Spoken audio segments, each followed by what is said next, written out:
Hi, I'm Heidi Otway, your host for this Conversations on Cannabis virtual forum brought to you by the Medical Marijuana Education and Research Initiative at Florida A&M University. In this conversation, we're looking back at 2024 and the top stories and issues that made marijuana one of the most talked about subjects in Florida. This is a special edition of the forum, and I'm pleased to have members of the FAMU MMERI program as our guests. Michelle Wilson stands at the forefront of community education as the Program Manager of Education, Training, and Community Engagement for FAMU MMERI. In this role, she orchestrates statewide outreach initiatives, acting as a liaison among the program's stakeholders. Michelle is committed to her role and dedicated to enlightening Floridians about both lawful and unlawful marijuana use. Our next guest is Anthony Washington, who serves as MMERI's statewide outreach coordinator. He uses his decade of experience in law enforcement, the drug testing industry, and public service to build strategic partnerships, oversee community-based education programs, and promote initiatives to enhance Floridians' understanding of cannabis-related topics. I'm so excited to have Anthony and Michelle on the show today. To everyone watching, please share the link to this forum on your social media channels so others can learn about this topic. We also want you to tell us what you think about this forum by completing the survey that will be posted on MMERI's social media pages. Your name will be entered into a drawing in January 2025 to win a $100 gift card provided by one of MMERI's partners. Now, let's start this conversation on cannabis. To everyone listening and viewing, I want you to know that the Medical Marijuana Education and Research Initiative is the only program of its kind in Florida. So, Michelle, I'm going to turn to you to tell our viewers what MMERI is and why it was created. Great segue, Heidi. And thank you for having us here today. We're so thrilled to be able to talk to our viewing audience in this format about the FAMU MMERI program. So let's get into it. So why FAMU? FAMU is uniquely qualified to educate the state of Florida, not just our local communities, but we have a statewide mandate from the Florida legislature, and that is to educate Floridians about the use of medical marijuana. How do you access medical marijuana? But we also talk about the unlawful use of marijuana and the potential dangers associated with street weed, whatever you want to refer to it as, reefer, cannabis, marijuana. There are so many dangers associated with using that type of drug when it's not purchased from a licensed dispensary in the state of Florida. So we're happy to be here today to talk about both sides, the medical side, how do you access it, and the unlawful side and the potential dangers that we've seen and heard about. Yeah, marijuana was one of the most talked about topics in Florida in 2024. And the biggest story was the push to approve recreational or adult marijuana, which you kind of referenced earlier. While MMERI wasn't involved, I know that the program did encounter Floridians who had lots of questions. So can you, both you and Anthony, tell us, what did you hear leading up to the election? And what are you hearing from the public since Amendment 3 failed? Michelle, you want to take that off? Sure. So we had a lot of questions, believe it or not, from people visiting us and during our engagement. One of the main questions is they wanted to know, well, what was the position that we were taking? And what did we think personally about Amendment 3? But of course, we are a neutral body. We educate and we educate and we educate. We do not advocate. The only thing we advocate for is to make sure people are well informed. So, we provided that information. We also talked about the current law and how that could compare to the Amendment 3 had it passed. We know it did not pass. Most individuals wanted to know about the next day. What would be the next steps? Because believe it or not, there are many people that we came in contact with that were very confident that it would pass. And so they were preparing. and they wanted to know how best to prepare, whether it was for whether you were on the side of, you were against it or for it. Uh, so we took that as an opportunity to talk about the current laws, and we also provided as much information as we knew at the time in terms of how that administrative process could have played out had it actually passed. So there were some misconceptions about whether they would still be able to have a card, or whether they would have to go to a dispensary, or even more so, whether they would, for some, still be able to purchase marijuana from the person that they've been purchasing it from, for example, 10 years. So Yeah. we hear those types of questions and stories because we make a safe space for them to talk about it and for them to ask us those types of questions. So we used it as an educational opportunity. Anthony. That was an excellent and regal explanation of what took place in the conversations that we had. Well, when recreational marijuana wasn't legalized, the conversation highlighted the importance of continued education about marijuana's effects, legalities, and potential impacts. Mary still want to remain committed to addressing misconceptions and ensuring that our public has access to factual and unbiased information. So that's why we're still here. Yeah. And you all talked about how medical marijuana is still legal in the state of Florida. And the state just approved 22 new licenses to increase access to consumers. So can you all walk us through the process for people to access legal medical marijuana in Florida? Yeah. You want me to start? Yeah, sure. Okay. So how do you access legal marijuana in the state of Florida? And that is a common question, Heidi, that we come in contact with when we're out in the field, when we're doing forums, whether they're in person or virtual. People still want to know about this medical marijuana and how does it work, and whether it's something that they can benefit from based on their individual conditions, their thoughts, their ideas. So we tell them, because that's our role. We talk about qualified conditions. What are those qualified conditions that Florida has identified that can be treated with medical marijuana? We give them examples. We talk about pain. We ask them, well, what do you know? Because we want to start where there's that opportunity.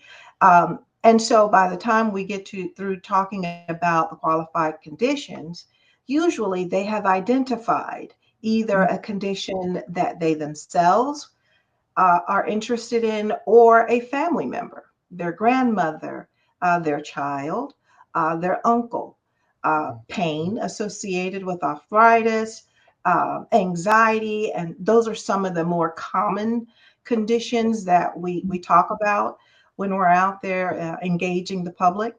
And so then we move on to what is a qualified physician. What does that mean? And when we use that terminology, we have to be careful because it's terminology that we are used to hearing and that we know about. But for someone who's just hearing that, they don't know what that is. It could be to them their primary care physician. It could be a specialist. So we break down exactly what is that type of doctor and how do you get access to that doctor. We give them resources to find doctors by using their address, by using their zip code, because we know that the dispensaries and doctors aren't in every community throughout Florida. So if we're going to educate someone on how to get a medical marijuana card, we want to make sure they understand the next step of, well, how do you locate these resources?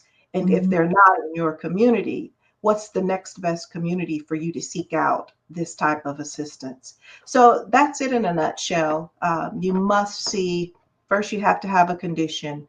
You must see a medical marijuana doctor. You must receive a medical marijuana card from the Department of Health. And then you must purchase your medicine at a licensed dispensary here in Florida, Heidi.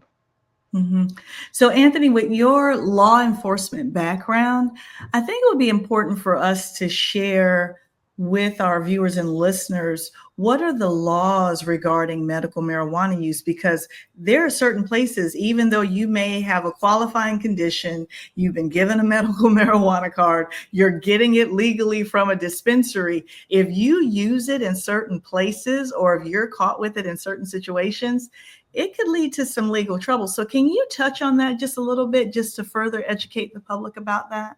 Definitely. The primary thing that you do want to understand when it comes to the law is that no matter what the state says, it's still descheduled. And federal law is illegal regardless. So you cannot possess it in federal spaces, courtrooms, universities, anywhere that gets federal funding, even in Section 8 housing, you cannot possess medical marijuana. So there's laws that govern all that, and there's also statutes that the state of Florida has that governs where you can utilize your medical marijuana. You cannot be smoking in public. It has to be within your home. You cannot, due to DUIs, drive and utilize marijuana itself too. So there are many restrictions that you have on it, and there are also protections within the law too that helps you as well. Yeah, thank you for sharing that. And to everyone who's listening and watching, we want to encourage you to go to the Florida Department of Health Office of Medical Marijuana Use Program. They actually have all this information there, in addition to Mary's website, which we'll talk about a little bit later. But if you want to find out what the qualifying conditions are, how to access a medical marijuana qualified physician, and the process, please go to OMMU website to learn more. So with that, I want to kind of transition into the work that you have been doing across the state with your participating in numerous community events in Florida throughout 2024. And during those engagements, you all addressed and informed the public on a lot of marijuana related issues and trends that have been happening across the state. So can you all walk us through like those topics that really you all were spending a lot of time working on and addressing with Floridians across the state of Florida? Michelle, I'm going to start with you, because you all were doing a lot of work with programs in schools when it comes to kids using cannabis. Can you tell us a little bit about that? Sure, Heidi. Well, if you've been paying attention to the news, or if you've been reading articles about what's happening in our schools and with our youth as it relates to marijuana, you would have heard that there are so many children being impacted by the use of marijuana.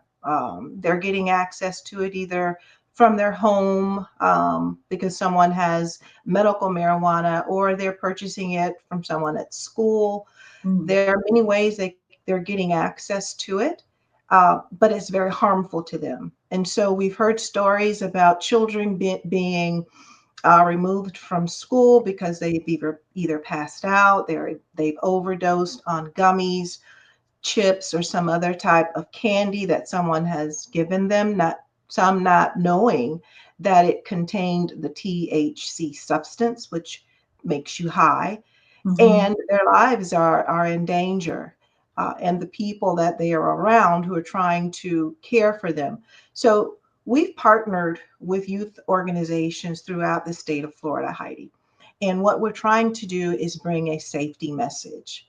We want to provide safety resources for parents. We want to bring experts to the table to talk about the potential impacts of youth using marijuana in general, realizing that their brains aren't fully developed. So in addition to them overdosing on gummies, they're also impacting their cognitive abilities for the long run. And there's so much that we don't know because of the lack of research available, that we have to be very careful when it comes to our children.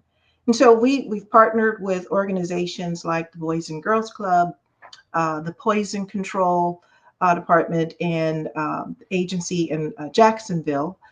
And we're trying to bring these resources to the forefront because we want to protect our kids, and we want our kids to be well informed about what's happening to them if they should choose to try to experiment with marijuana. And one of those additional ways that we're also trying to combat this epidemic, I'll call it an epidemic, is by instituting a peer-to-peer program. Children tend to listen to children Right, right. because of that peer pressure.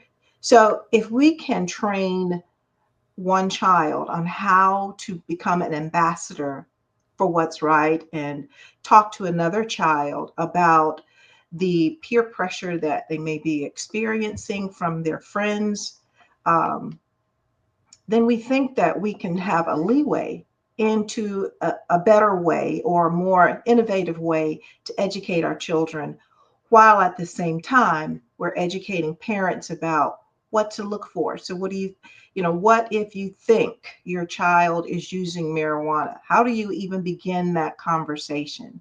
So we've been Mhm. having these types of conversations out in the public, whether it's in person, virtually, whether it's bringing pediatricians to the table Mhm. through our conversation on cannabis virtual shows, then Mhm. creating those virtual shows into podcasts and including them on our website and in our social media. So everyone has an opportunity to get this information. Yeah.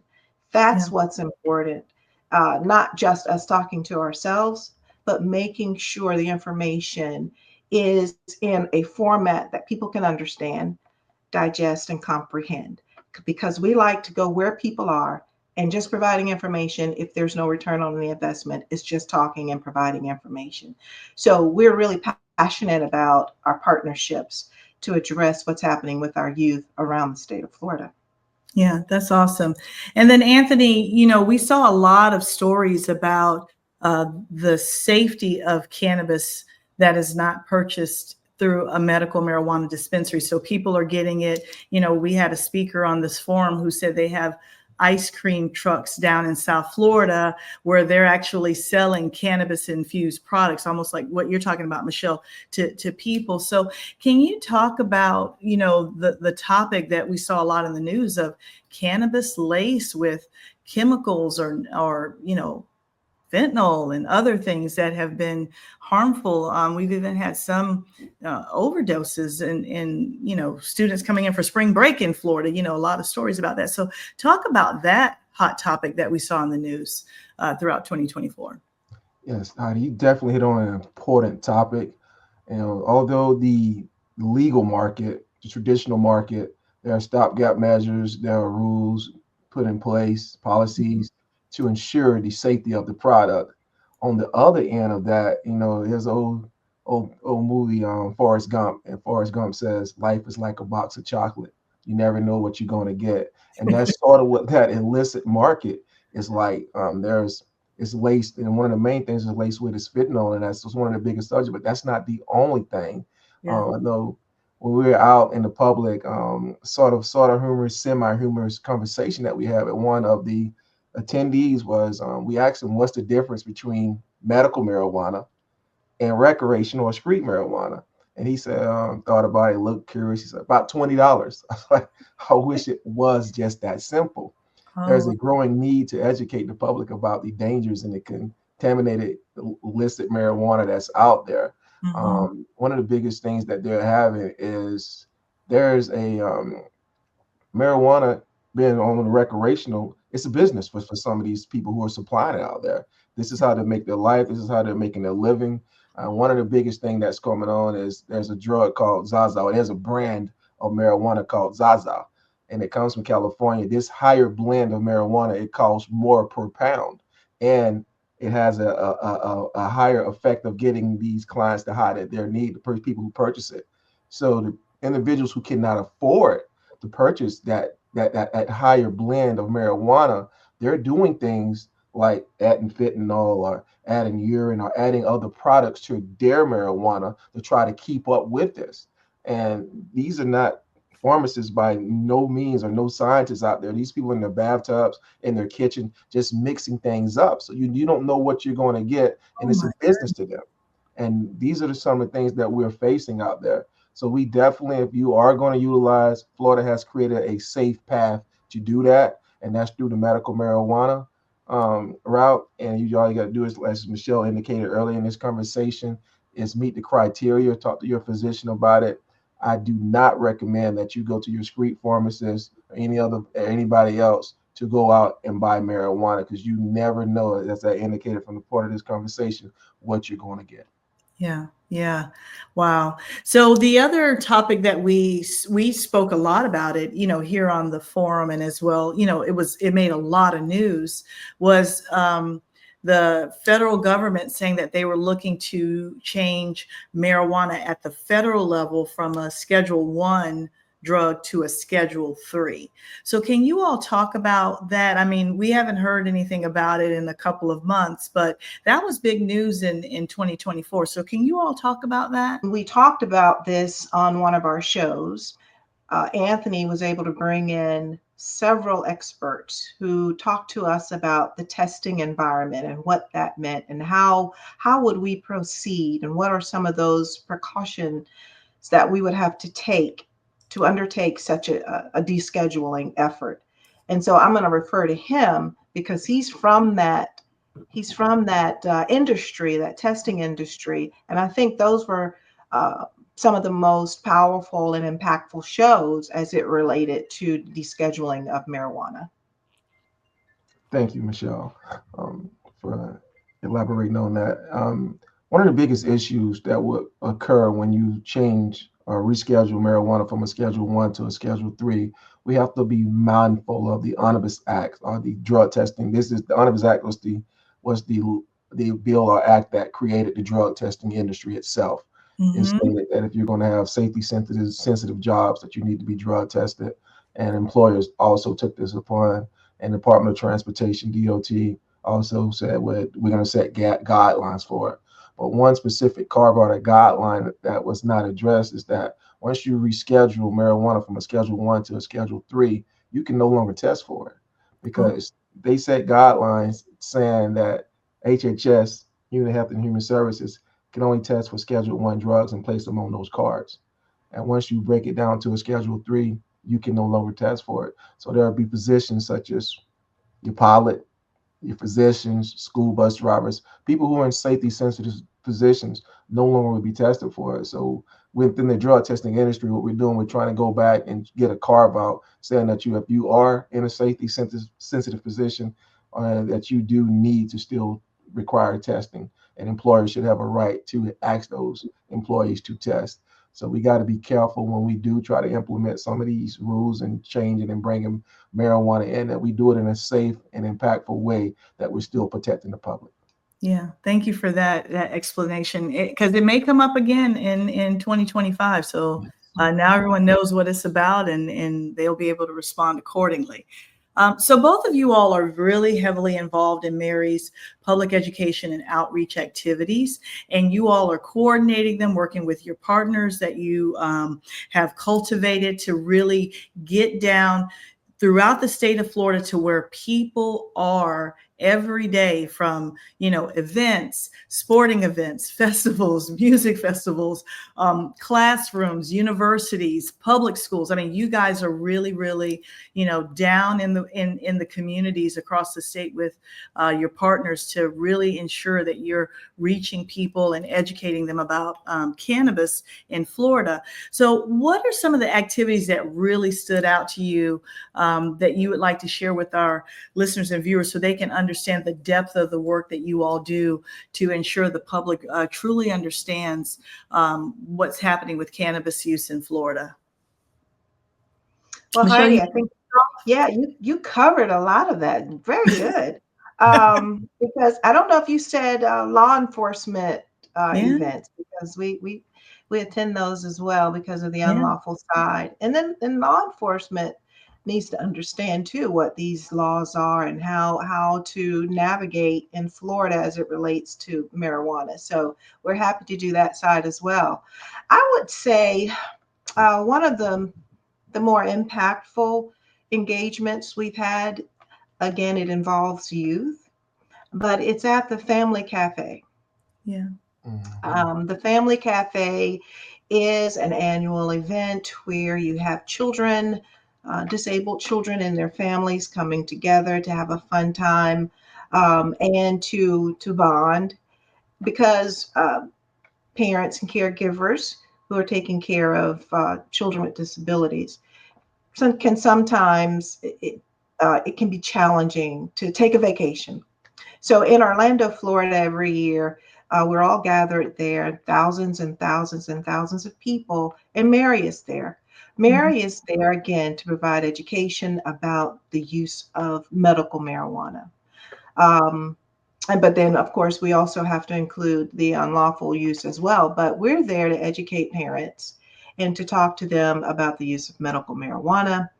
And we see parents who are really trying to help their children, help them with their disability, and find ways to make sure that they're making good decisions about health related alternatives. So we're there to provide that general information.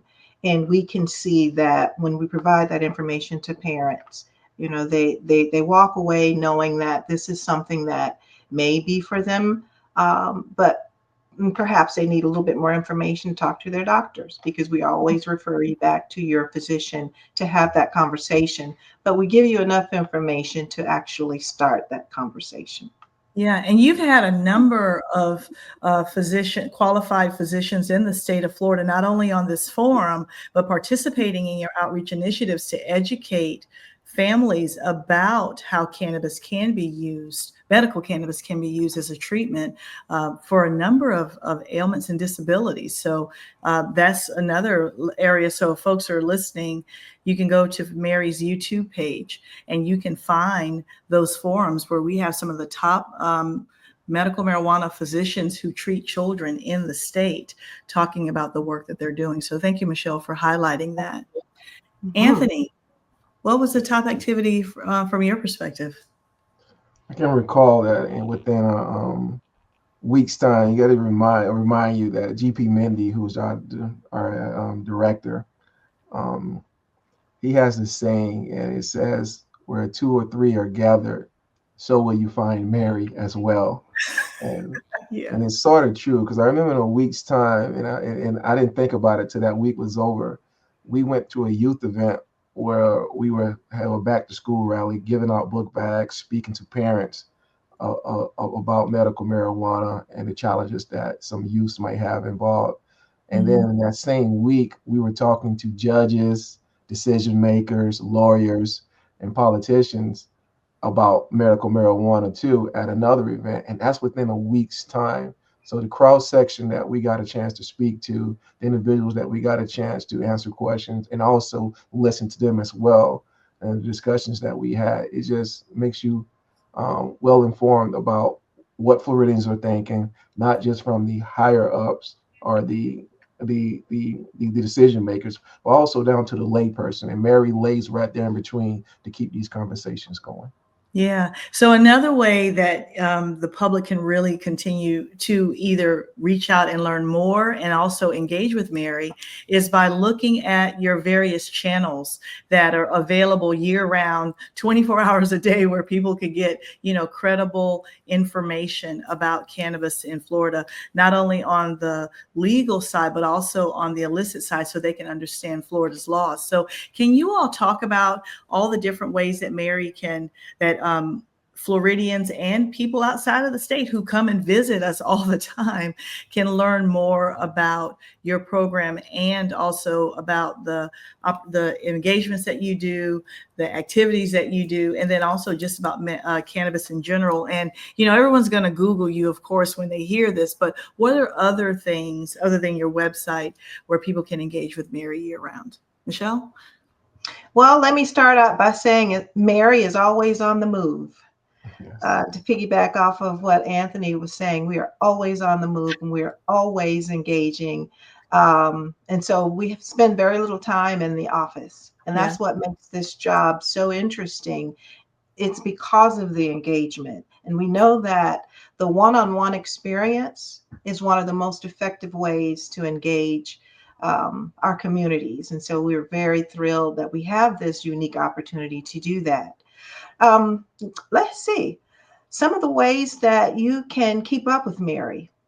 We just instituted our LinkedIn account for the professionals and our students around the state of Florida. Anyone who would like to access our LinkedIn account and learn where we're going next and where we're going to be showing up, We talk about our conversations on cannabis. I advertise them, give you an opportunity to register, but we all know if you can't register, we don't keep you out.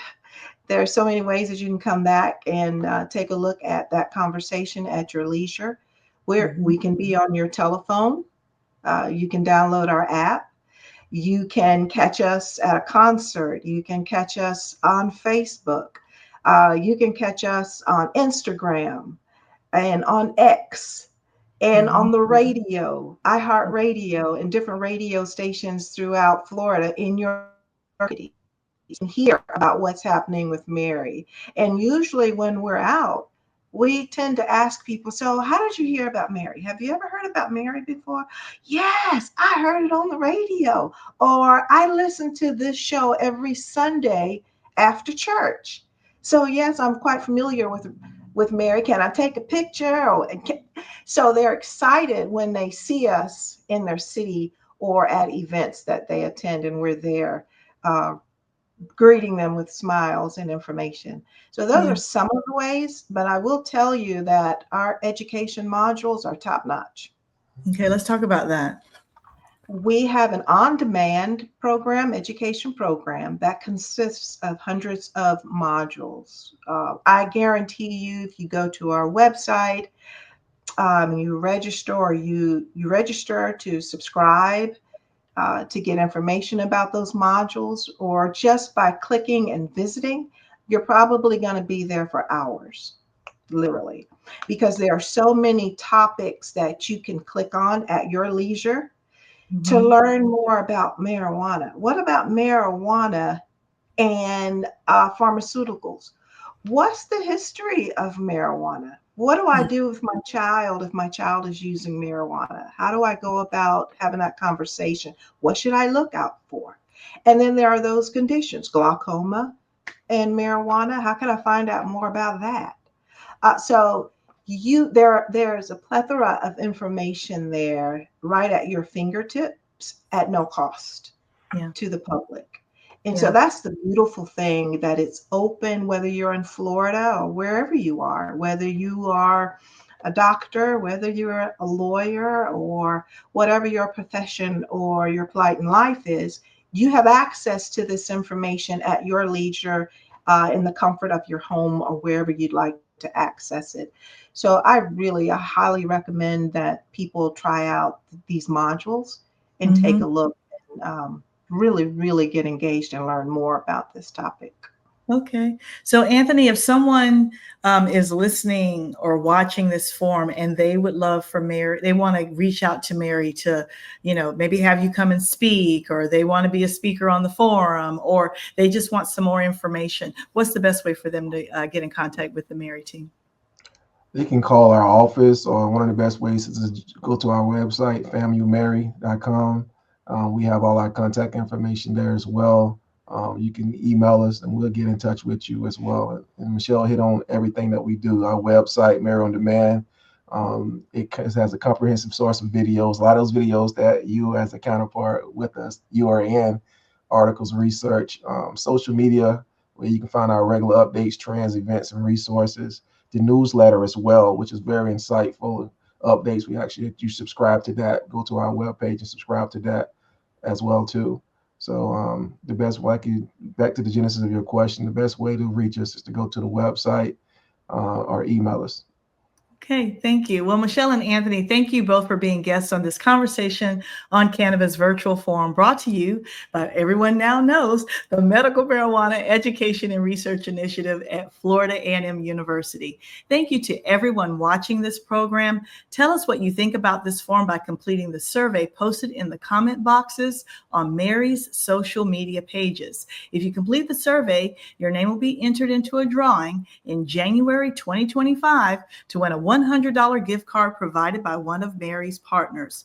We also want to encourage you to go to the Florida Department of Health Office of Medical Marijuana Use website to learn how to obtain a legal medical marijuana card in the state of Florida. We also encourage you again to go to Florida A&M University's Mary website to learn more about this initiative, its educational programs, and about cannabis use in Florida. Thanks, everyone.